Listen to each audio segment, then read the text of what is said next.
নমস্কার, আমি বহরমপুর থানার ওসি নীলাম্বর বসু। আজ এমন একটা ঘটনার কথা আপনাদের শোনাবো যা শুনে আপনাদের মন মস্তিষ্ক সব চমকে যায়। আমরা যারা আইন নিয়ে কাজ করি, সমাজে শান্তি শৃঙ্খলা বজায় রাখাটাই আমাদের একমাত্র কাজ। আইনের বাইরে যা কিছু তাকে অপরাধ বলেই গণ্য করা হয়।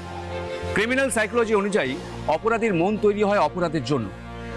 এক মুহূর্তে মানুষের মধ্যে রাগ, লোভ, হিংসা এই সমস্ত কিছু থেকেই অপরাধের জন্ম হয়। তবে যে ঘটনার কথা আপনাদের শেয়ার করব, আইনের চোখে সেই ঘটনাটাকে আমরা অপরাধ বলতেই পারি, কিন্তু এই ঘটনা বা এই অপরাধ কোনো রাগ, লোভ, হিংসা থেকে সংগঠিত হয়নি। হয়েছে না, সবটা মুখে না বলে বরং দেখাই ঘটনাটা ঠিক কি ঘটেছিল। সেদিন বেশ রাত, আমি তখন আমার চেম্বারে বসে।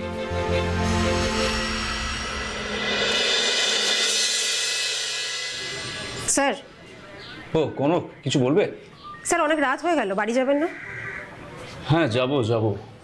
আসলে সত্যর কেসটা নিয়ে মাথার মধ্যে কেমন জট পাকিয়ে গেছে, ওই জটটা খোলবার চেষ্টা করছি। হ্যাঁ স্যার, কিন্তু পোস্টমর্টম রিপোর্টটা না আসলে তো আমরা কিছু বুঝতে পারছি না। হ্যাঁ, সেটাও ঠিক। তা তুমি বাড়ি যাবে না? হ্যাঁ স্যার, যাবো। কি করছেন? আমাকে ভেতরে, এখন ভেতরে যাওয়া যাবে না। এত রাতে বাইরে আপনি এখানে বাইরে বসে দেখছি স্যার, এখন দেখা করা সম্ভব না। কি ব্যাপার? কে আপনি এভাবে স্যারের ঘরে ঢুকে যাচ্ছেন? আর পান্ডে? দেখুন না ম্যাডাম, আমি ওনাকে বাইরে বসতে বললাম, কিন্তু উনি কথা না শুনে জোর করে ভেতরে চলে এলেন। চলুন বাইরে চলুন।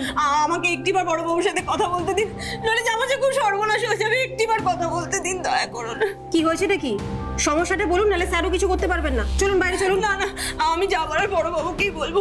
একটিবার যেতে দিন, আমাকে দয়া করুন দিদি, একটিবার যেতে দিন। আচ্ছা, ঠিক আছে, আপনি আসুন। বসুন। দয়া করুন স্যার, আমাকে বাঁচান। আমার ছেলেকে কোথাও খুঁজে পাচ্ছি না, আমার একটি ছেলে স্যার।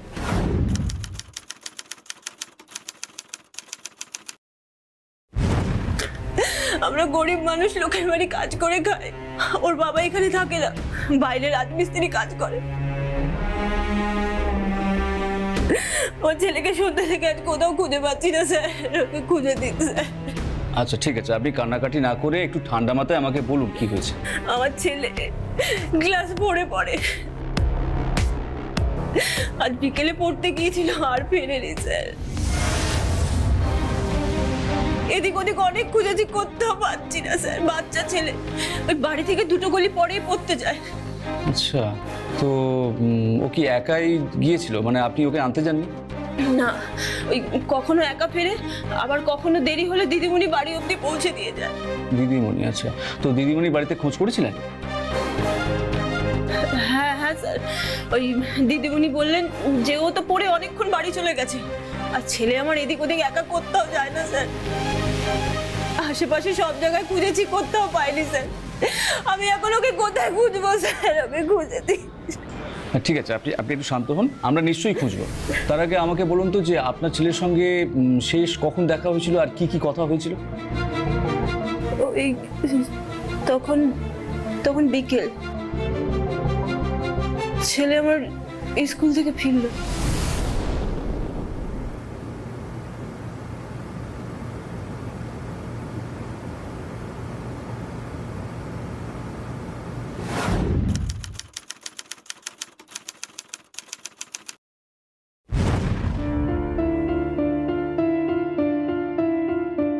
কিরে বাবু, স্কুল থেকে এসেই শুয়ে পড়লি যে? শরীরটা খারাপ লাগছে বাবা? হ্যাঁ মা, গায়ে হাত পায়ে আবার খুব ব্যথা করছে, ভালো লাগছে না। আজ আর পড়তে যেতেও ইচ্ছে করছে না। আচ্ছা বেশ, আজ আর পড়তে যেতে হবে না, খেয়ে একটু শুয়ে থাক।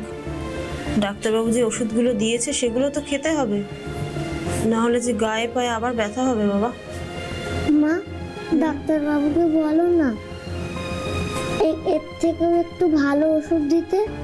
এই শুধু তো আমার শরীর ঠিকই হচ্ছে না, জোর পাচ্ছি না গায়ে হাত পায়ে, খেলতেও পাচ্ছি না।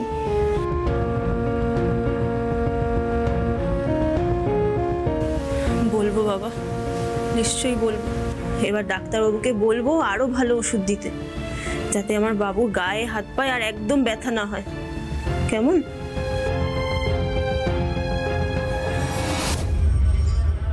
তারপর হঠাৎ পড়তে গেল কি করে? ও তো পড়তে যাবে না বলেছিল। জানি না, উনি হঠাৎ নিজে থেকেই বললো মা যাই দিদিমণির বাড়ি পড়ে আসি। তো একাই গেল? হ্যাঁ, বারণ করলাম, বললাম শরীরটা ভালো না, খেয়ে দিয়ে শুয়ে থাক। শুনলো না, বললো বাড়িতে শুয়ে থাকলে শরীরটা খারাপ লাগে, যাই দিদিমণির বাড়ি পড়ে আসি, মনটা একটু ভালো হবে। তারপর সেই যে বেরিয়ে গেল আর বাড়ি ফেরেনি, তাই তো? রাত হচ্ছে দেখে আমি দিদিমণির বাড়ি গেলাম, গিয়ে দেখি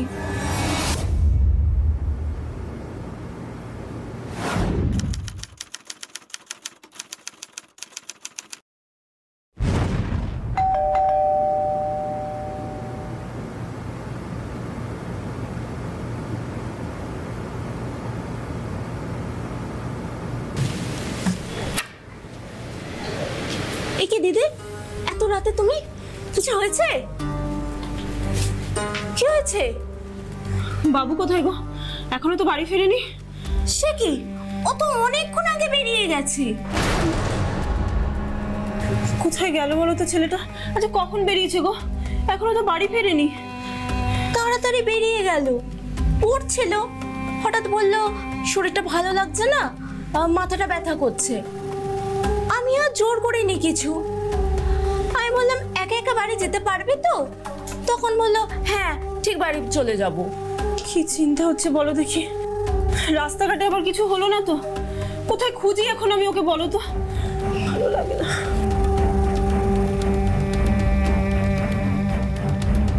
দিদি তুমি একটু দাঁড়াও, তুমি একা একা কোথায় খুঁজবে? আমিও যাই তোমার সাথে। তোমাকে এখন আর কোথাও যেতে হবে না, আমি আগে আশপাশটা খুঁজে দেখি, যদি না পাই তখন তোমাকে খবর দেবো, কেমন? আসি আমি। ঠিক আছে, দেখো তাহলে।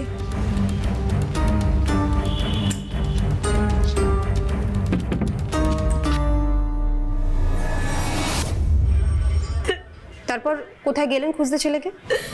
আশেপাশের বাড়ি, ওর বন্ধুরা যাদের সাথে ও মাঠে খেলা করে তাদের বাড়িতেও খোঁজ করেছে, কোথাও পাইনি। আমার ছেলেকে খুঁজে দিন স্যার, ও যে খুব অসুস্থ। অসুস্থ? কি অসুখ করেছে আপনার ছেলে? জানি না, ডাক্তারও ধরতে পারছে না। মাঝে মাঝে মাথা যন্ত্রণা করে, ওই গা হাত পায়ে বল পায় না, শুয়ে পড়ে। ডাক্তার ওষুধ দেয়, খেলে একটু ভালো থাকে, আবার যে কি সেই। কোন ডাক্তার দেখাচ্ছেন? আমরা গরিব মানুষ, সরকারি হাসপাতাল ছাড়া বড় ডাক্তার কোথায় পাবো? তবে ওর বাবা এবার এসে বলেছে বড় ডাক্তার দেখাবে। আমার ছেলেকে খুঁজে দিন স্যার, ওর বাবা যে ছেলে অন্তপ্রাণ, আমি ওর বাবাকে কি জবাব দেবো স্যার? প্লিজ আপনি কান্নাকাটি করবেন না, একটু শান্ত হন। কনক, ওনার ছেলের নামে একটা মিসিং ডায়েরি করে নাও, আর আপনিও দেখুন যে আপনার ছেলের কোনো খোঁজ খবর পান কিনা। প্লিজ যান। আসুন। নমস্কার স্যার।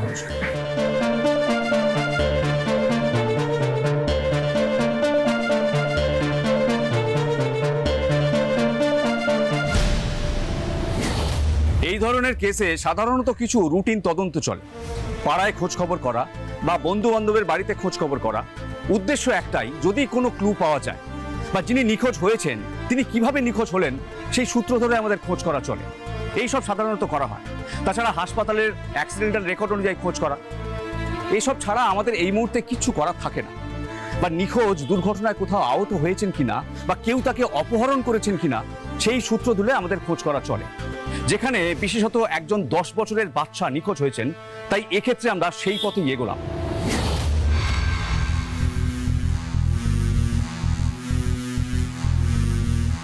এক্সকিউজ মি, দেখুন তো ছবিটা চিনতে পারছেন কিনা? চিনি তো, ও তো আমার ছেলের সাথে খেলাধুলা করতো, আর আমার ছেলে স্কুলে একসাথে পড়তো। একে লাস্ট কবে দেখেছেন এবং কোথায় দেখেছেন? সেটা তো ম্যাডাম বলতে পারবো না। ঠিক আছে, থ্যাংক ইউ। দেখুন তো দিদি, এই ছেলেটিকে চিনতে পারছেন কিনা? আপনাদের পাড়ারই ছেলে। হ্যাঁ, এটা আমাদের পাড়ারই ছেলে। কদিন ধরে খুঁজে পাওয়া যাচ্ছে না, খুব খারাপ লাগছে শুনে। এইটুকু বাচ্চা কোথায় যে গেল, কি হলো কে জানে। মার কোলে ফিরে আসুক, এটাই চাই আমি। ঠিক আছে, আপনি যান। এক্সকিউজ মি, ঠিক আছে, একটু দাঁড়া তো। বলুন ম্যাডাম। দেখুন তো একে চেনেন কিনা। হ্যাঁ, এ তো আমাদের পাড়াতেই থাকে। শেষ কবে একে দেখেছেন এবং কোথায় দেখেছেন বলতে পারবেন? সে অত তো খেয়াল থাকে না ম্যাডাম, তবে কদিন ধরে এর মাকে খুব দৌড়দৌড়ি করতে দেখছি। Thank you. ঠিক আছে ম্যাডাম।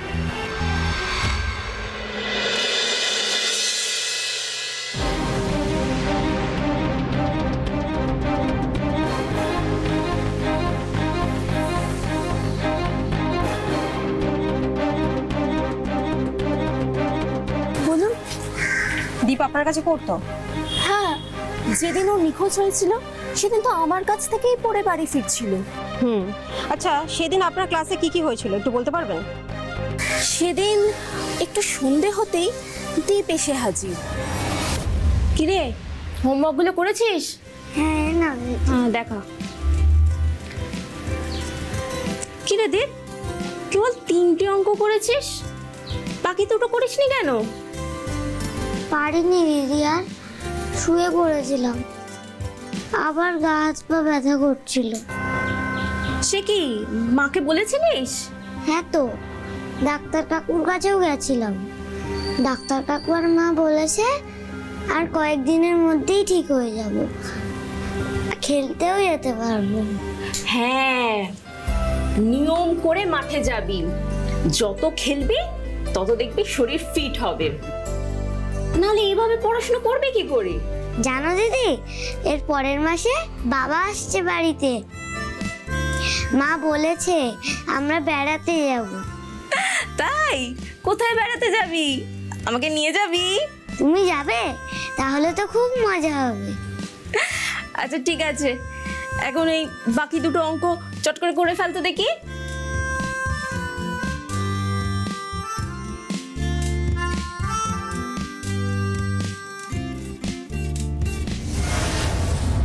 ধ্যান, কারেন্ট যাওয়ার আর সময় পেল না।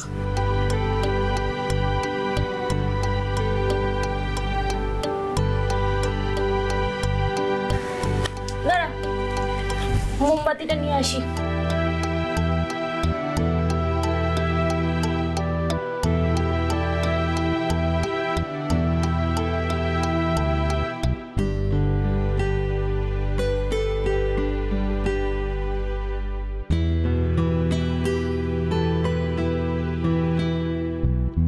দিদি, হ্যাঁ। আজ বাড়ি যাই। সে কি, মাথাটা আবার ব্যথা করছে। সে কি, চারিদিকে তো অন্ধকার রে, এভাবে একা একা বাড়ি যাবে কি করে? আমি চলে যাব, আসলে আর বসে থাকতে পারছি না, আমি দৌড়ে বাড়ি ঢুকে যাব। শোন, একটা কথা বলি, মাকে বল একটা ভালো ডাক্তার দেখাতে, মানে তুই এভাবে পড়াশোনা করবি কি করে বল? বাবা বলেছে এর পরের বার এসে বড় ডাক্তারের কাছে আমার নাম লেখাবে। আর যাই তাহলে দিদি। ঠিক আছে, যা তাহলে। নে খাতাগুলো গুছিয়ে নে ভালো করে।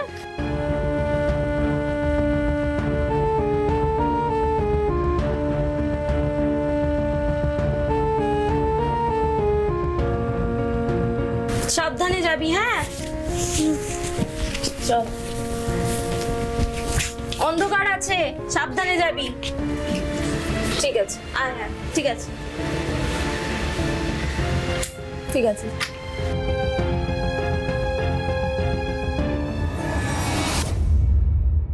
সেই যে বেরিয়ে গেল, তারপর খোঁজ করলেন না কেন?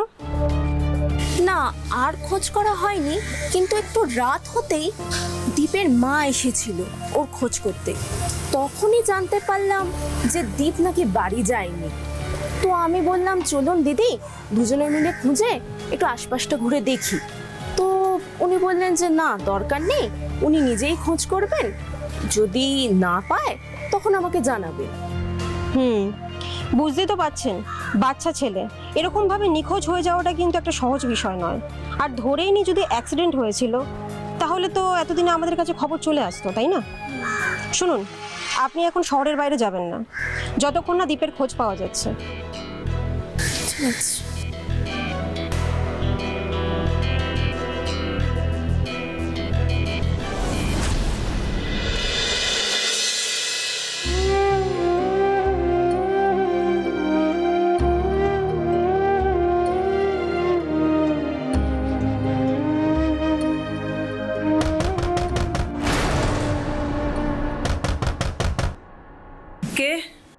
থেকে আসছি।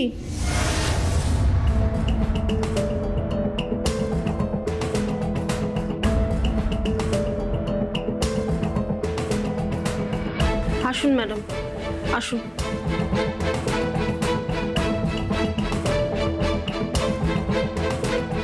আসুন।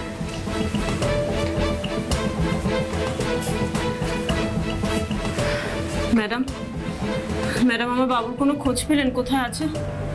না, তবে আপনার কাছে কটা প্রশ্ন ছিল। বলুন। আচ্ছা, আপনাদের কোনো শত্রু আছে, মানে যে আপনাদের ক্ষতি করতে চায় এমন কেউ? তেমন তো কেউ নেই, আর আমাদের মতো মানুষের কেই বা ক্ষতি করবে বলুন? সব আত্মীয় স্বজনদের সাথে যোগাযোগ করেছেন? কারোর বাড়ি চলে যায়নি তো?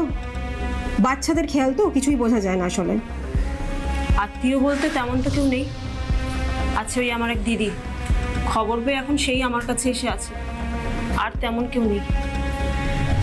ওর বাবা সব জানে? কবে আসবে?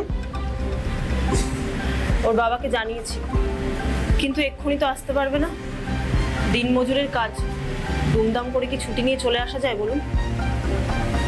ওর বাবা কোথায় কাজ করেন? কেরালায়।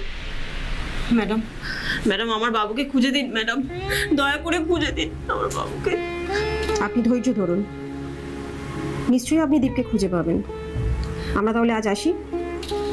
আর হ্যাঁ, ওনার বাবা আসলে অবশ্যই আমাদের জানাবেন, ঠিক আছে?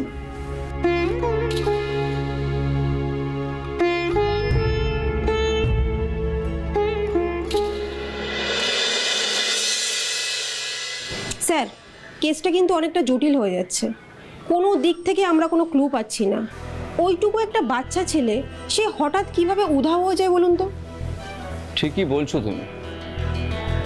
আমার অভিজ্ঞতা কি বলছে জানো, মানে যখন তুমি কোনো জাতা কলে পড়বে, কোনো ক্লু খুঁজে পাবে না, তখন জানবে কেউ না কেউ এমন আছে যে আমাদেরকে সত্যিটা গোপন করছে, মানে সব কিছু চেপে যেতে চাইছে, সব কিছু মিথ্যে বলছে, অর্থাৎ আমাদেরকে ওই সত্যের পথে পৌঁছতে বাধা সৃষ্টি করছে। কিন্তু স্যার, সেটা কে হতে পারে এই ক্ষেত্রে? মানে ওই পাড়ার দিদিমণি ছাড়া আর তো কারোর মধ্যে কোনো স্বার্থ দেখছি না মিথ্যে কথা বলার পিছনে। তাহলে দিদিমণিকে তুমি জেরা করো। দেখো, ছেলেটা কিন্তু দিদিমণির বাড়ি থেকেই নিখোঁজ হয়েছিল, আর এরকমও তো হতে পারে দিদিমণি আমাদের কাছে সবকিছু সত্য গোপন করছে। একদম ঠিক বলেছেন স্যার, ওই তিয়াশাই কিন্তু আমাদের সত্যির কাছে পৌঁছে দিতে পারে। তাহলে স্যার, থানায় তিয়াশাকে নিয়ে এসে জেরা করি? অবশ্যই। Okay sir. দেখুন, পুলিশে কাজ করার সূত্রে আমি অনেক ধরনের অপরাধ ঘটতে দেখেছি অনেক অপরাধীও। ঠান্ডা মাথার খুনি থেকে আচমকা রাগের বশে অনিচ্ছাকৃত হত্যার দায়ে অভিযুক্ত আসামি, এরকম নানা ধরনের ক্রিমিনাল আমি দেখেছি। কিন্তু একটা বাচ্চা ছেলে, গরিব ঘরের 10 বছরের একটা বাচ্চা ছেলেকে কে, কেন, কি কারণে তার ক্ষতি করলো, সেটা জানা আমাদের কাছে একটা বড় চ্যালেঞ্জ হয়ে দাঁড়িয়েছিল। আমাদের হাতে সূত্র কিছু ছিল না, ছিল একরাশ সন্দেহ। এই সন্দেহ বিষয়টা আছে একটু লজিক আর একটু অনুমান থেকে। কখনো সে অনুমান মেলে, কখনো সে অনুমান মেলে না। কিন্তু এই সন্দেহের পথ থেকে আমরা যে রাস্তায় হাঁটতে শুরু করি, সেই রাস্তায় কোনো না কোনো সূত্র আমাদের ঠিক মিলে যায়, আর অপরাধের কাছাকাছি পৌঁছতে সেই সূত্র আমাদের সাহায্য করে। দীপকে আমরা কোনোভাবে ট্রেস করতে পারছিলাম না বলে তার দিদিমণি তিয়াশাকে আমরা প্রথম থেকে সন্দেহ করতে শুরু করি। যদিও আমরা কোনো স্ট্রং মোটিভ খুঁজে পাচ্ছিলাম না, কিন্তু ওই সন্দেহ আমাদের অন্য একটা সূত্র খুঁজতে সাহায্য করেছে। আপনারা বিশ্বাস করুন ম্যাডাম, আমি কেন দীপের ক্ষতি করতে যাব? এতে আমার কি লাভ? সেটা তো আমরাও জানতে চাই। দীপ কিন্তু তোমার বাড়ি থেকেই নিখোঁজ হয়েছে, একই পাড়ার মধ্যে তোমাদের দুজনের বাড়ি। ওইটুকানি রাস্তার মধ্যে এমন কি ঘটে গেল যে ছেলেটা পুরো গায়েব হয়ে গেল? আমি জানি না ম্যাডাম, বিশ্বাস করুন। সেসব কথা না পরে হবে, আগে বলো তো তুমি কোন কলেজে পড়ো, কোন সাবজেক্ট তোমার? বহরমপুর কলেজ, 3rd ইয়ার, সোশিওলজি।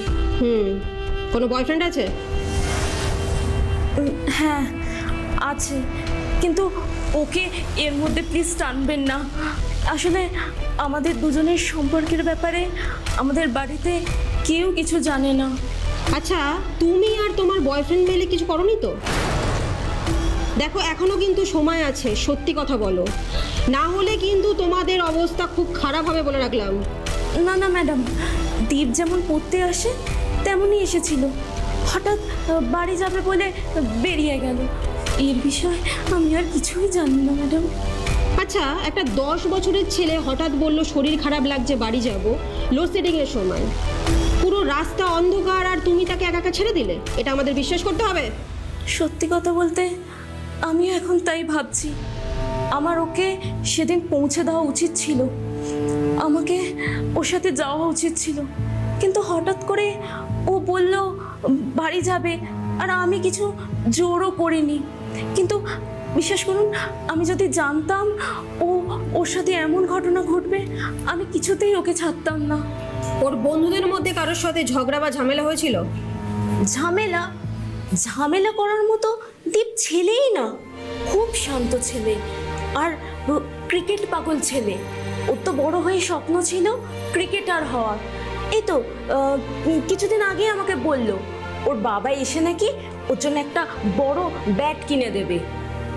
ওর বাবা কেমন লোক ছিলেন? লাস্ট কবে এসেছিলেন?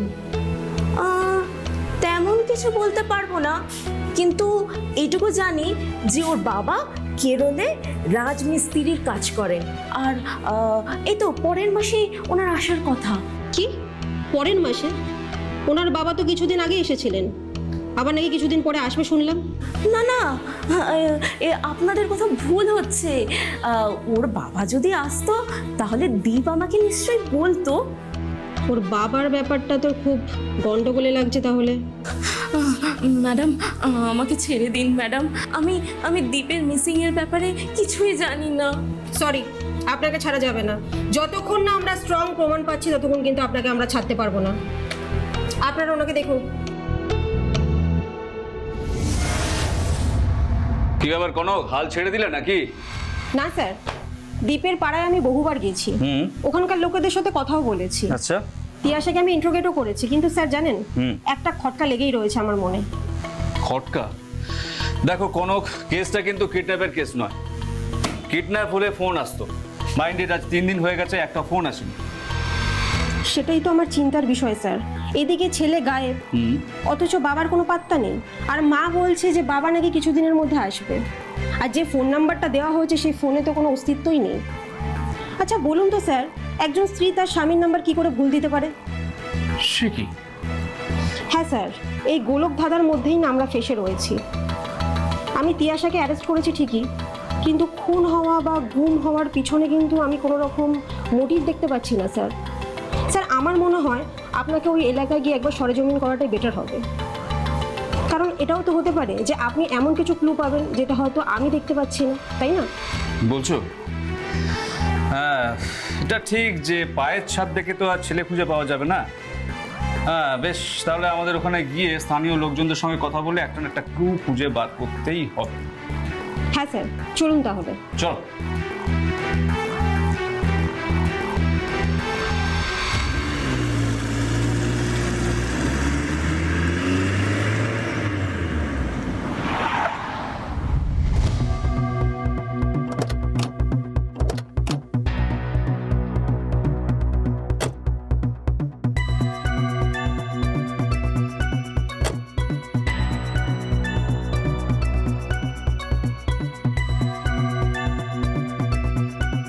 শুনছেন?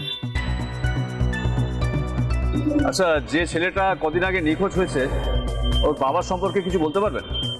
সে তো বোধহয় আজ 1 বছর হলো আসেনি, কবে আসবে তাও জানি না। আচ্ছা আচ্ছা, ওর মায়ের সম্পর্কে কিছু? ছেলের মা তো লোকের বাড়ি কাজ করে, সারাদিন এ বাড়ি থেকে সে বাড়ি ঘুরে বেড়ায় কাজের জন্য। অন্য কোনো বেচাল তো কখনো দেখিনি। ও হ্যাঁ, ছেলেকে মাঝে মাঝে ডাক্তারের কাছে নিয়ে যেত দেখেছি। ডাক্তারের কাছে? কনক, আমার মনে হয় গন্ডগোলটা ওর বাবার দিক থেকে। ওর মাকে বাবার সম্পর্কে সব কিছু জিজ্ঞেস করতে হবে, বুঝলেন? এক কাজ করো তো, চলো চলো আমরা ওদের বাড়িতে একবার যাই। চলো। হ্যাঁ স্যার। ধন্যবাদ।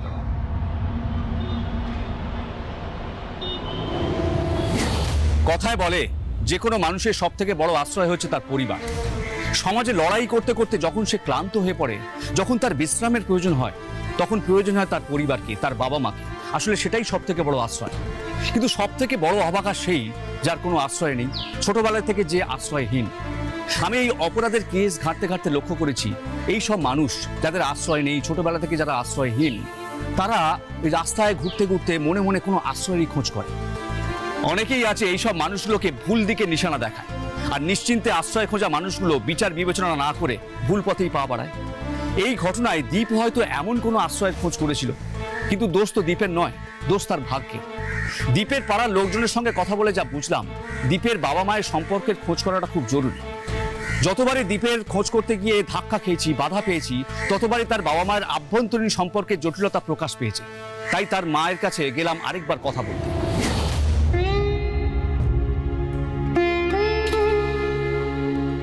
দেখ, এইভাবে না খেয়ে দিয়ে শুয়ে থাকলে তো তোর ছেলেটা ফিরে আসবে না রে। ওঠ, একটু কিছু খেয়ে নে। আমার গলা দিয়ে কিছু নামবে না দিদি। 3 দিন হয়ে গেল আমার ছেলেটা কিচ্ছু খায়নি। শোনা বোন আমার এরকম করে না, ওঠ। দেখ, তোকে তোর ছেলেটাকে খুঁজে পেতে গেলে তো কিছু খেতে হবে, তোর শরীরটাকে তো ঠিকই রাখতে হবে। আর একটা কথা ভুললে কিন্তু চলবে না, এই লড়াইটা কিন্তু তোর একার। কেন, ওর বাবা কোথায়? লড়াইটা ওনার একার হবে কেন? বাবার কি ছেলের প্রতি কোনো টান নেই? ছেলের এরকম একটা বিপদ, বাবা ফিরছে না কেন? আপনাদের তো আগেও বলেছি, ওর বাবা চাইলেও এখন আর আসতে পারবে না। এই তো কদিন আগে ঘুরে গেল বাড়ি থেকে। এই কথাটা কিন্তু বিশ্বাসযোগ্য নয়। ওর বাবার নাম্বারটা দিন। দেওয়া আছে তো থানায় ম্যাডাম। ওই নাম্বারের কোনো অস্তিত্ব নেই বলছেন? ওর বাবার আর কোনো নাম্বার নেই আমার কাছে, সত্যি বলছি, বিশ্বাস করুন। আর ঠিকানাটা, যেখানে কাজ করতে গেছে, কারোর নাম্বার কিছু একটা থাকবে, দিন। নেই নেই, আমার কাছে কিচ্ছু নেই। আপনারা কেন বিশ্বাস করছেন না? কেন বিরক্ত করছেন আমাকে? একটা সত্যি কথা বলবেন, আপনি কি চান না আপনার ছেলে ফিরে আসুক? এ আপনারা কেমন কথা বলছেন? একটা মা চাইবে না তার ছেলেকে ফিরে পেতে? দীপের ডাক্তারের প্রেসক্রিপশনগুলো দিন তো, দেখবো। কেন, সেগুলো দিয়ে কি হবে? আমার বাবু কি ফিরে আসবে? আসবে। ওকে ফিরিয়ে আনতে গেলে আমাদের সবকিছু খুঁটিয়ে দেখতে হবে। দিন, কাগজগুলো দেখবো।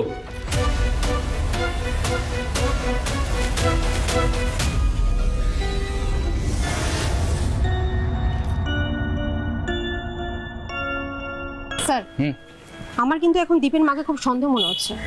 হ্যাঁ, কিন্তু সন্দেহ তো একটা মোটিভ থাকা দরকার। কনক, আপাতত এক কাজ করো, যে ডাক্তার দেখছে দীপকে, ওনার কাছ থেকে জানতে চাও যে দীপের ঠিক কী অসুখ করেছিল এবং কী ধরনের ট্রিটমেন্ট হচ্ছে। আমাদের সবটা কিন্তু খুব ভালো করে খুঁটিয়ে দেখতে হবে, না হলে কিন্তু কেস। এই ম্যাডাম শুনছেন? আমাকে বলছেন? হ্যাঁ, আপনার। হ্যাঁ বলুন। নমস্কার, আমি নীলাম্বর বসু, এই থানার ওসি। দেখুন, দীপ যে ছেলেটা নিখোঁজ হয়েছে, ওর ব্যাপারে আমরা একটু খোঁজ করছিলাম। হ্যাঁ বলুন।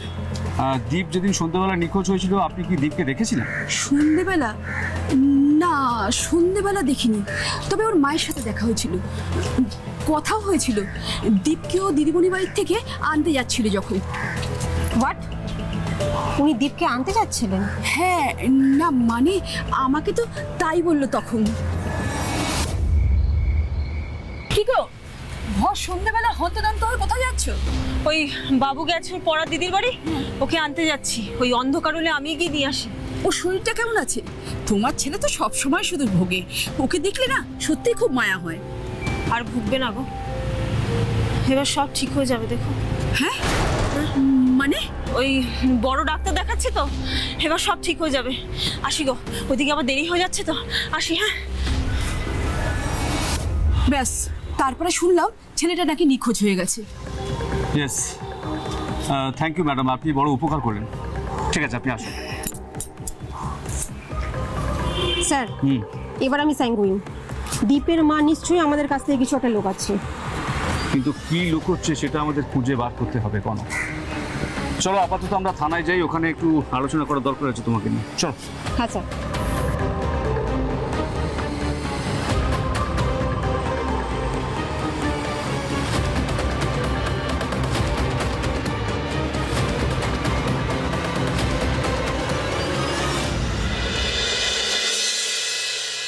আমার মনে হচ্ছে স্যার, দীপের মাকে থানায় এনে যদি আমরা জিজ্ঞাসাবাদ করি, তাহলে কিন্তু আমরা আসল সত্যের কাছে পৌঁছাতে পারবো।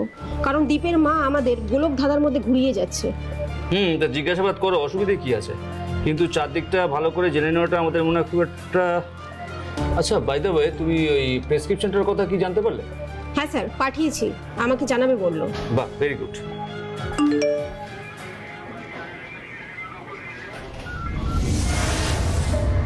স্যার, অদ্ভুত ব্যাপার। কি হয়েছে? দীপের ক্যান্সার ছিল। হোয়াট? ক্যান্সার ছিল? কেউ কিছু জানতো না? আর আমাদের কেউ কিছু বলেনি কেন? সেটাই তো আমি অবাক হচ্ছি স্যার। অবাক হওয়ার মতো সময় নয় কনক, আমাদের এখন অ্যাকশনে যেতে হবে, অ্যাকশন। ওই দীপের মাকে তুলে আনতে হবে, বুঝলে? সব সত্যিটা ওর কাছ থেকে জানতে হবে। Okay sir. কি আশ্চর্য হচ্ছেন তো শুনে, দীপের ক্যান্সার ছিল। আমরাও ঠিক একইভাবে আশ্চর্য হয়েছিলাম। বাবা দিনমজুর, মা অন্যের বাড়িতে কাজ করে, এরকম একটা পরিবারের 10 বছরের বাচ্চা ছেলে ক্যান্সারে আক্রান্ত। একবার পরিস্থিতিটা ভেবে দেখুন তো, যে পরিবার এরকম একটা অসহায় অবস্থায় প্রতিটা মুহূর্ত কাটাচ্ছে, সেই পরিবারের 10 বছরের একটা বাচ্চা ছেলে ক্যান্সারে আক্রান্ত কিভাবে হারিয়ে গেল। যে ছেলেটা তার বাবা মায়ের জীবন থেকে যে কোনো মুহূর্তে চলে যেতে পারে, যে ছেলেটাকে বাঁচিয়ে রাখা তার বাবা মায়ের সব থেকে বড় চ্যালেঞ্জ, সেই ছেলেটা কিভাবে হারিয়ে গেল। আমরা সেই প্রশ্নের উত্তর খুঁজছিলাম। আরেকটা প্রশ্নের উত্তর আমরা খুঁজছিলাম, দীপের মা প্রথম থেকে কেন আমাদেরকে বলেননি যে দীপ এরকম একটা দুরারোগ্য ব্যাধিতে আক্রান্ত। যাই হোক, এইসব প্রশ্নের উত্তর খুঁজতেই আমরা দীপের মায়ের মুখোমুখি বসলাম। বলুন, আপনার ছেলের ক্যান্সার ছিল, আপনি জানাননি কেন? আপনার স্বামীর ভুল নাম্বার দিয়েছেন কেন?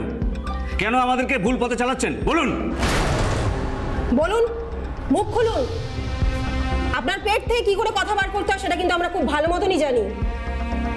আপনার ছেলে কোথায়? আর এতদিন ধরে আপনি হাজারটা মিথ্যা কথা কেন বলেছেন আমাদের? আমাদের কাছে কিন্তু সমস্ত প্রমাণ এসে গেছে। সেদিন দীপ ও দিদিমণির বাড়ি থেকে একা বেরিয়েছিল। আর আপনি কি বলেছেন? আপনি বলেছেন যে দীপকে আপনি আনতে গিয়েছিলেন। আপনি কেন মিথ্যা কথা বলেছিলেন? তাহলে কি আমরা ধরে নিতে পারি আপনি দীপকে অন্য কোথাও সরিয়েছেন? সত্যি কথা বলুন, আপনার ছেলেকে কি করেছেন আপনি? আপনার স্বামীকে কিন্তু খবর দিয়েছি, উনি কিন্তু কালকেই আসবেন। শুনুন, ছেলেটা কিন্তু তারও, হ্যাঁ, তাকে কিন্তু আপনাকে সমস্ত কিছু জবাব দিতেই হবে।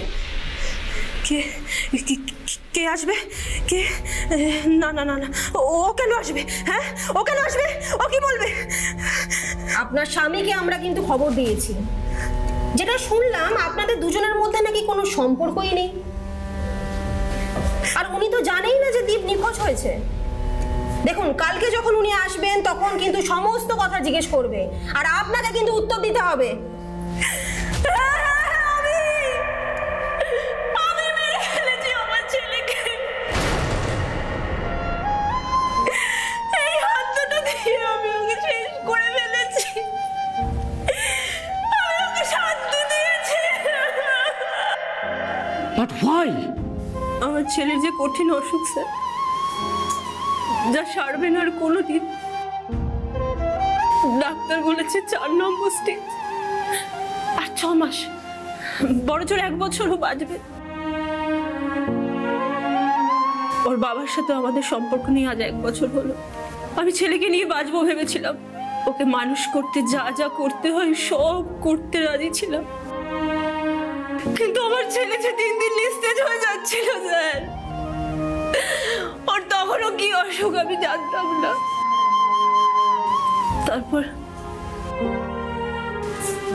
তারপর সেদিন ডাক্তারবাবু, আমার বাবুর কি হয়েছে? ও ভালো হয়ে যাবে তো?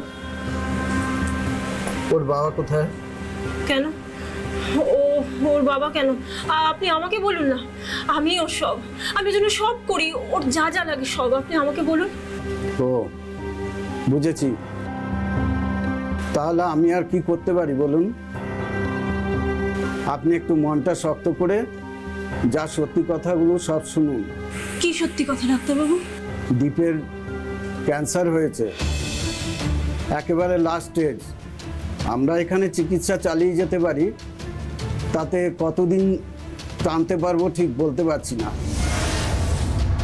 তবে 6 মাস থেকে 1 বছর অবধি ওর সময়। ওকে এখন যতটা পারেন ভালো রাখার চেষ্টা করুন। আমি লোকের বাড়ি কাজ করে খাই স্যার, তাও আমার বাবুর ওষুধ আর খাবারে কুলোচ্ছিল না। আমার ছেলেটা রোজ চোখের সামনে একটু একটু করে শেষ হয়ে যাচ্ছিল।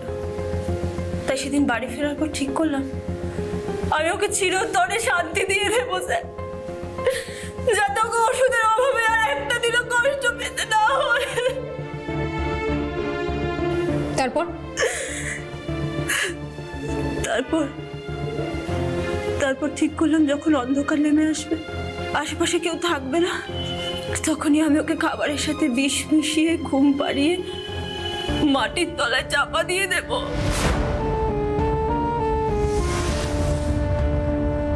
কিন্তু সেদিন বাবু স্কুল থেকে এসেই পড়তে চলে গেল। আমিও ঠিক করলাম এটাই সেরা সময়। তারপর সেদিন রাস্তাতেই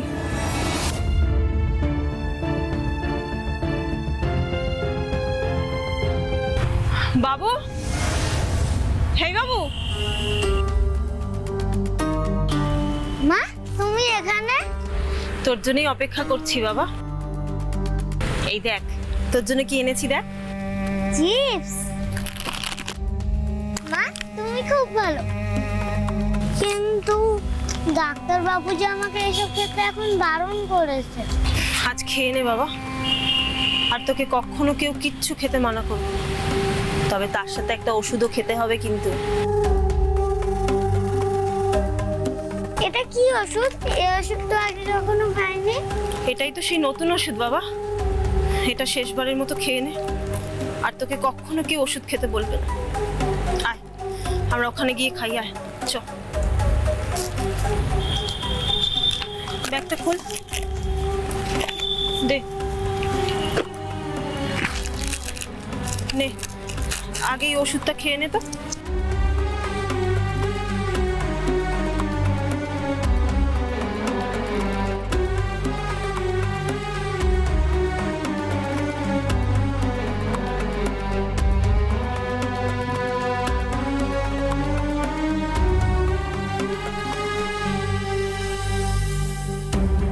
নে এবারে চিপসে খা।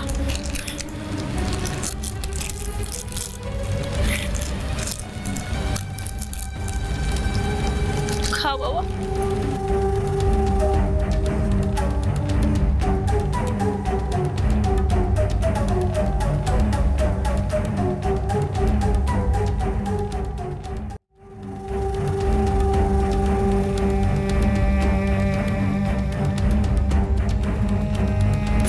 মা হঠাৎ করে ঘুম পাচ্ছে কেন বলো তো? আয় আমার কোলে মাথা দে, আমার কোলে মাথা দিস। আর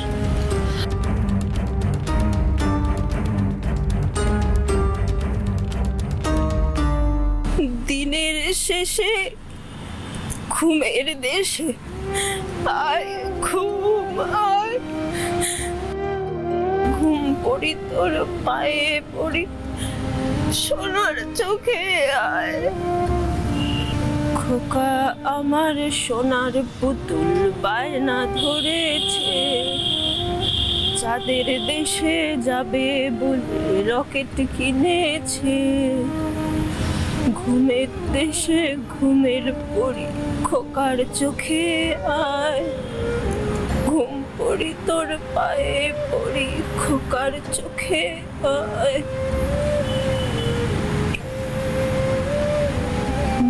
বাবু, বাবু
পারিনি। আমি আপনাদের কাছে এখানে আসতে বাধ্য হলাম। আমার বারবার মনে হচ্ছে কেউ যেন আমাকে দেখে নিয়েছে। আমি ভুল করেছি স্যার। কাল যখন ওর বাবা এসে বাবুকে খুঁজবে, আপনারা ওকে ওখানে নিয়ে যাবেন স্যার। আমি বাবুকে ওখানে রেখে এসেছি। একটু মাটি সরালে বাবুকে পেয়ে যাবে ওর বাবা।